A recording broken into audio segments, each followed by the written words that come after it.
Mungkin dari kamu semua pastinya masih belum ada yang pernah mendengar sejarahnya dari kota Banda Aceh. Berikut ini kami dari History Indonesia Tourism akan merangkumkan dari berbagai sumber. Dan tidak kalah menarik juga yang patut dibahas ialah dari potensi dari wisata yang terdapat di kota Banda Aceh, terdiri dari potensi wisata alam, wisata jejak historis bencana tsunami, wisata spiritual, serta wisata sejarah dan jejak purbakala. Jadi jangan lewatkan ulasannya ya. Kota Banda Aceh. Sebagai pusat pemerintahan, Banda Aceh menjadi pusat kegiatan ekonomi, politik, sosial, dan budaya. Kota Banda Aceh juga merupakan kota Islam yang paling tua di Asia Tenggara, di mana kota Banda Aceh merupakan ibu kota dari Kesultanan Aceh. Banda Aceh sebagai ibu kota Kesultanan Aceh Darussalam berdiri pada abad ke-14. Kesultanan Aceh Darussalam dibangun di atas puing-puing kerajaan-kerajaan Hindu dan Buddha yang pernah ada sebelumnya, seperti Kerajaan Indrapurba, Kerajaan Indrapurwa, Kerajaan Indrapatra, dan Kerajaan Indrapura, Indrapuri. Dari batu nisan Sultan Firmansyah, salah seorang sultan yang pernah memerintah Kesultanan Aceh, didapat keterangan bahwa Kesultanan Aceh beribu kota di Kutaraja, Banda Aceh.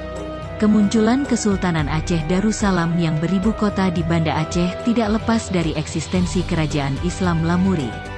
Pada akhir abad ke-15, dengan terjalinnya suatu hubungan baik dengan kerajaan tetangganya, maka pusat singgasana kerajaan Lamuri dipindahkan ke Mekuta Alam. Lokasi Istana Mekuta Alam berada di wilayah Banda Aceh.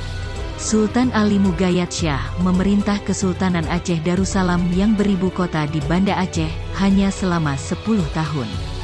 Menurut prasasti yang ditemukan dari batu nisan Sultan Ali Mugayat Shah, pemimpin pertama Kesultanan Aceh Darussalam ini meninggal dunia pada 12 Zulhijjah tahun 936 Hijriah atau bertepatan dengan tanggal 7 Agustus tahun 1530 Masehi.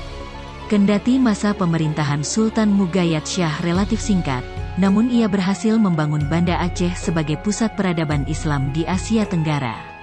Pada masa ini, Banda Aceh telah berevolusi menjadi salah satu kota pusat pertahanan yang ikut mengamankan jalur perdagangan maritim dan lalu lintas jemaah haji dari perompakan yang dilakukan armada Portugis.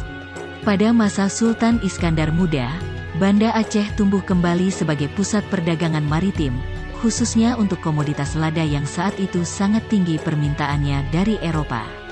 Iskandar Muda menjadikan Banda Aceh sebagai taman dunia, yang dimulai dari Komplek Istana. Komplek Istana Kesultanan Aceh juga dinamai Darut Dunya, Taman Dunia. Pada masa agresi kedua Belanda, terjadi evakuasi besar-besaran pasukan Aceh keluar dari Banda Aceh yang kemudian dirayakan oleh Van Swieten dengan memproklamasikan jatuhnya Kesultanan Aceh dan mengubah nama Banda Aceh menjadi Kutaraja.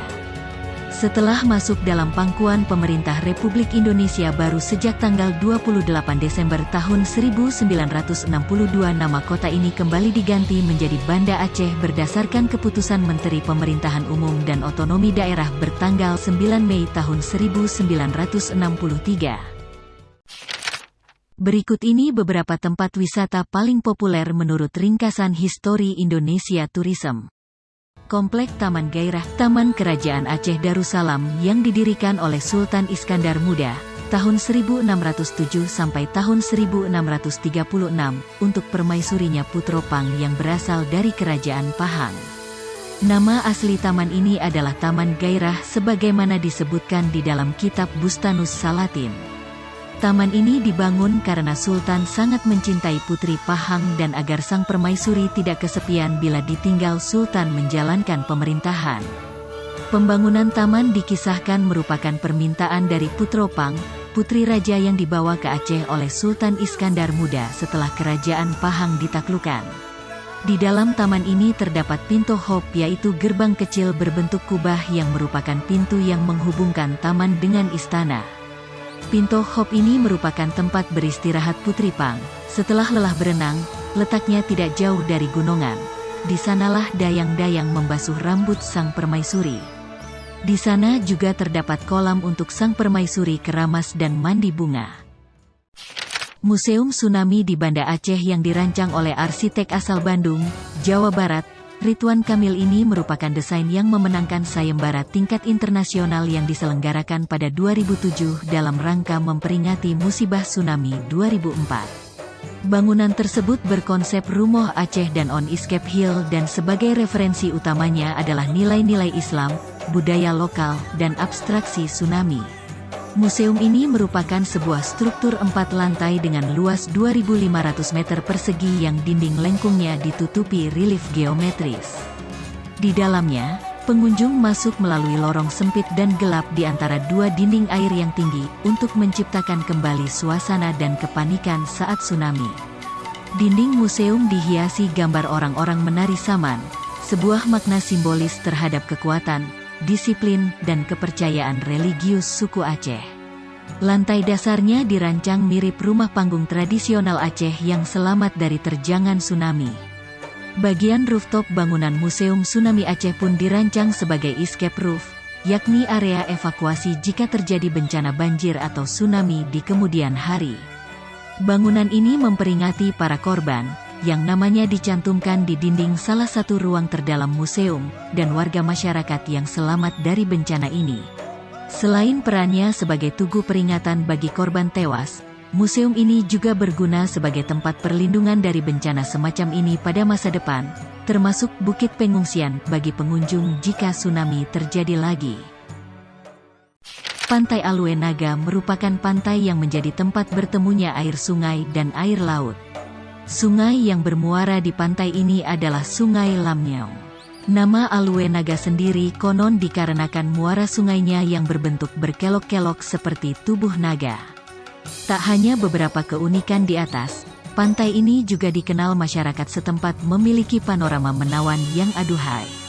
Wisatawan bisa menikmati dua sisi berbeda dari pantai Alue Naga. Pada sisi pertama, para pengunjung akan disajikan dengan hamparan pasir pantai yang lebih luas jika dibandingkan sisi pantai lainnya. Di sini wisatawan bisa sepuasnya bermain pasir, berkejaran dengan ombak atau mandi dan berenang di air laut yang terkadang berombak cukup besar. Pada sisi lainnya, pasir pantai cenderung sedikit ditemukan, namun di sisi ini terdapat semacam tanggul yang dibuat dari tumpukan batu guna memecah gelombang ombak. Di sini biasanya wisatawan memanfaatkan tanggul untuk memancing, serta mencari ikan dengan jala. Debur ombak juga semakin terasa di sini, wisatawan pun akan dibuat terkagum-kagum dengan hamparan lautan yang membiru. Pantai Alue Naga memang menjadi pantai primadona bagi masyarakat setempat. Kebanyakan warga sekitar berkunjung, sekedar untuk melepas penat serta menghilangkan stres dari berbagai masalah hidup. Pantai ini juga dikenal bisa merubah penat dan lelah menjadi rasa semangat dan senang karena panorama indah yang disuguhkan pantai. Rumah Aceh, atau yang lebih dikenal dengan nama Rumah Aceh, merupakan rumah adat dari suku Aceh. Rumah ini bertipe rumah panggung dengan 3 bagian utama dan 1 bagian tambahan. 3 bagian utama dari rumah Aceh yaitu Seramu Kue, Serambi depan, Seramu tengah, Serambi tengah, dan Seramu likot, Serambi belakang. Sedangkan 1 bagian tambahannya yaitu rumah dapur. Atap rumah berfungsi sebagai tempat penyimpanan pusaka keluarga. Bagi suku bangsa Aceh, segala sesuatu yang akan mereka lakukan, selalu berlandaskan kitab adat. Kitab adat tersebut dikenal dengan Meketa Alam. Salah satu isi di dalam terdapat tentang pendirian rumah. Di dalam kitab adat menyebutkan, tiap-tiap rakyat mendirikan rumah atau masjid atau balai-balai atau menasah pada tiap-tiap tiang di atas itu hendaklah dipakai kain merah dan putih sedikit. Kain merah putih yang dibuat khusus di saat memulai pekerjaan itu dililitkan di atas tiang utama yang disebut Tameh Raja dan Tameh Putro. Karenanya terlihat bahwa suku Aceh bukanlah suatu suku yang melupakan apa yang telah diwariskan oleh nenek moyang mereka. Dalam kitab tersebut juga dipaparkan bahwa, dalam rumah Aceh, bagian rumah dan pekarangannya menjadi milik anak-anak perempuan atau ibunya. Menurut adat Aceh, rumah dan pekarangannya tidak boleh diprae atau dibelokkan dari hukum waris. Jika seorang suami meninggal dunia, maka rumah Aceh itu menjadi milik anak-anak perempuan atau menjadi milik istrinya bila mereka tidak mempunyai anak perempuan. Untuk itu, dalam rumah adat Aceh, istrilah yang dinamakan perumoh atau jiak diartikan dalam bahasa Indonesia adalah orang yang memiliki rumah.